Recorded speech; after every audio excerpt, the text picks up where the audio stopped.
wanti nara arkadhe takka illee hin jiru hojichi garuu na beekseera istiilan gammaatti isteejiin itti na feeramee gatii qaqqaalin gatii babbareedan itti hojjedhu bakka aadaa bareedaa na bu'a jee sirbaa yaadus aadaa teennaho bareedduu aadaa teennaho tanduraan baddee dhokatte kunuunuu galte waraanaaf wantee qabatte hojiilee haawwanillee jala lamaan biraa baafadhee jira.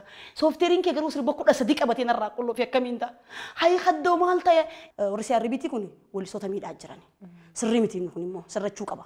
Isuma inni herreege amma onlaayiniin toleera baay'ee jala deemtee ilaaluu dandeessa. Yoo poosti sheerorii goonee waliif akka jalaatti duullee maal ta'a?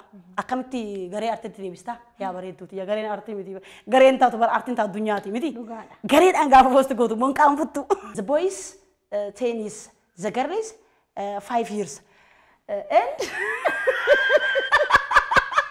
Mahakale kia ehelomborio ayo ehelomborio utalcho dalga ehelomborio utale sangan ehelomborio ayo ehelomborio Hormon dia kasih arti kesemerat abda najrat hora bula sinin jedha yaa ilmaan abbaa gadaa noolin dhaadanna wal malee maal qabna waan keessan kana immoo jala deema artiin tun isin qabdi nuti immoo isin qabna artiin oromoodha spinal cordin artii oromoodha waan ta'eef nu jala deema waan keenya gaaf nuti isin gadhiifne akka nu jabaanne sanii ol hojjennu akka addunyaatti dalannu nu godha hasin ilmaan abbaa gadaa horaa bulaa jiraadha mahakale kia ehelomborio ayo ehelomborio